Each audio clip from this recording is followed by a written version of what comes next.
30 दिन रह गए ने रबी अव्वल दा चंद चढ़न च। जेड़ा बंदा आके तुहानू कहे ना दस होए किथे लिखिया दा मिलाद मनाना, एदे मूँह ते चपेड़ मारी। तेनू या नहीं आंदी बदबख्ता, नबी दे मिलाद दियां दलीलां मंगना पिया।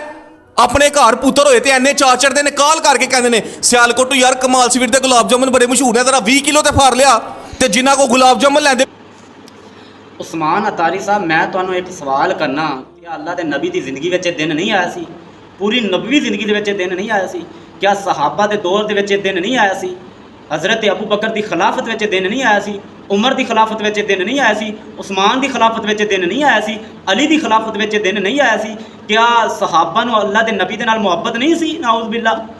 क्या अल्लाह दे नबी दे नाल मुहब्बत नहीं करते सन? जिन्ना अपना सब कुछ ही अल्लाह दे नबी तो कुर्बान कर दिता, माल कुर्बान कर दिता, दौलतां कुर्बान कर दित्तियां।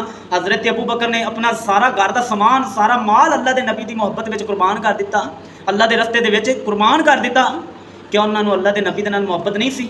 क्या वो इस दिन की खुशी नहीं मना सकते सन? क्या अल्लाह दे नबी अपने दिन की खुशी वास्ते लोगों को कह नहीं सकते सन कि मैं इस दिन पैदा ना होया, मेरी वलादत के दिन तुसी खुशी मनाओ? उन्होंने दौर दे विच दिन नहीं आया सी? जरूर आया सी। उन्होंने क्यों नहीं खुशी मनाई? क्योंकि अल्लाह के नबी ने इस दिन की खुशी मनाने वास्ते किया ही नहीं, क्योंकि दीन का हिस्सा ही नहीं है। क्योंकि अल्लाह के नबी ने अपनी वलादत के दिन खुशी मनाई नहीं, बल्कि अल्लाह के नबी ने तो अपनी वलादत के दिन रोज़ा रखे है। अल्लाह के नबी ने फरमाया कि मैं संवार वाले दिन पैदा होया, इस वास्ते मैं संवार का रोज़ा रखना। उस तो बाद सहाबा इकराम भी संवार का रोज़ा रखा करते सन। अज तुसी फिरदे होंदे जे सड़कों पर जी आतिशबाजी करते, बाजे बजाते, ये की हो रहा, ढोल ढमके करते, ये जी असी नबी के आशिक हाँ, तो असी नबी की मुहब्बत के जी मिलाद मना रहे हैं। मिलाद लाई हुई है तुसी। मिलाद का लफ्ज़ दीन के अंदर है भी, जेड़ा नबी सल्लल्लाहु अलैहि वसल्लम ने खालस दीन साढ़े तक पहुँचाया, क्या उस दीन के अंदर ये मिलाद का लफ्ज़ है भी? एवं मिलाद लाई हुई जे। और तरीख के अंदर तो है भी उलमा का इख्तलाफ है। किसी का कौल है कि अल्लाह के नबी 8 रबी अव्वल में पैदा होए, किसी का कौल है जी अल्लाह के नबी 9 रबी अव्वल में पैदा होए, किसी का कौल है जी अल्लाह के नबी 12 रबी अव्वल में पैदा होए।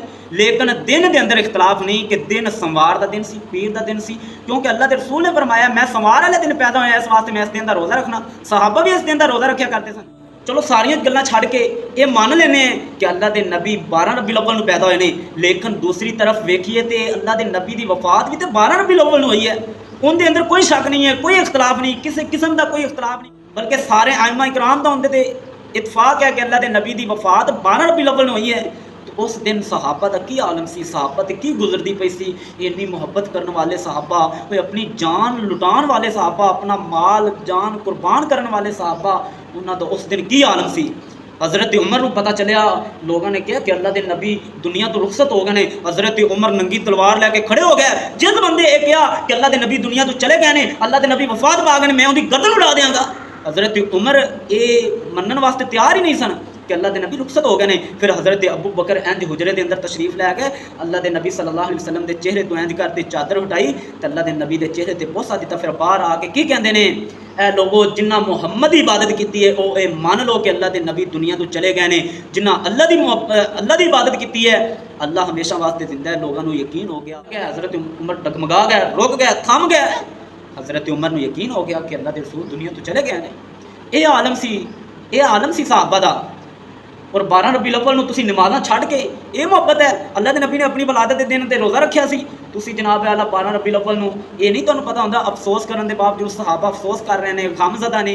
तुसी 12 रबी अव्वल में जी सड़कों के उत्ते शोर पाया होंदा है, गंद फैलाया होंदा है, गाने लाए होंदे ने, तुहाडे ढोल बजण दे होंदे ने, ये की कर रहे हो नमाज़ां छड़ के? ये जी अल्लाह के नबी के नाल सानूं मुहब्बत है, उन्हां दी वलादत दे दिन असीं खुशी मना रहे हैं जी। कुछ हया कर जाओ, कुछ अकल तो काम लै लो यार। और सहाबा का उस दिन की आलम सी। सहाबा गमज़दा ने, परेशान ने, अफसोस कर रहे हैं कि अज सब कुछ ही लुट गया।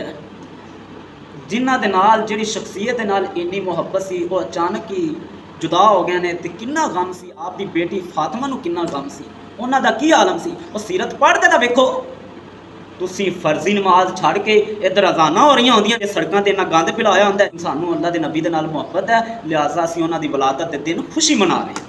लानत है ऐसी खुशी ते, ऐसी वलादत ते। मिलाद का तो लफ्ज़ ही नहीं है दीन के अंदर। पूरे दीन के अंदर मिलाद का लफ्ज़ है?